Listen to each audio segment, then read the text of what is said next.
Hello and welcome, Janet Beckers here with your wonderful web TV tip of the week. Recently, I have done a whole series of interviews to be able to include great case studies in my book, Romance Your Tribe, and to have them as part of the Tribal Business Leaders Summit. So we have those MP3s. Now, I also created a podcast, Romance Your Tribe Radio. Now, why bother doing that? Sure, it's leverage, it's another way of getting your information out there. Great. But why bother with the podcast?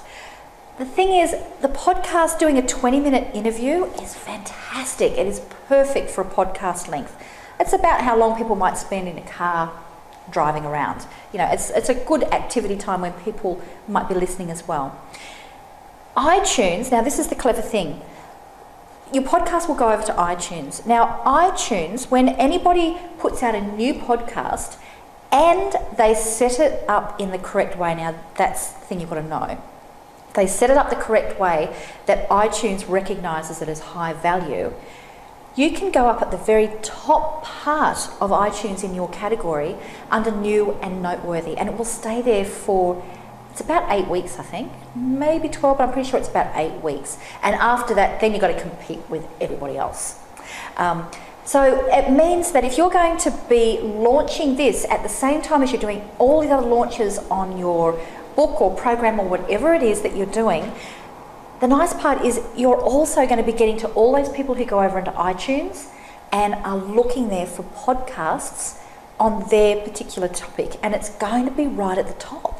Right at the top there with new and noteworthy. And if you do it right when you set it up, it's going to be there in the top 10. So when I've created this, I haven't even launched the Romance Your Tribe Radio yet, but I know it's going to be in the top 10 because I know how to do it. So good thing for you to think about is how can you leverage it? Can you use that podcast to get your message out in front of another place where your potential customers are hanging out, and make the most of that new and noteworthy short period of time? Love to hear from you. Do you have a podcast? Have you found that you get new customers through there? Do they mention they found you through the podcast? Do you find it difficult to rank at the top 10, or have you nailed it too, baby? I'd love to hear from you. So please leave your message down below and share it with everybody else, because there'll be people here watching who are not leaving comments, but they're going to be learning a lot from you. So if you've got some great info to share, please do that, and other people will really benefit. And hey, I want to learn from you as well. See you down below. Bye.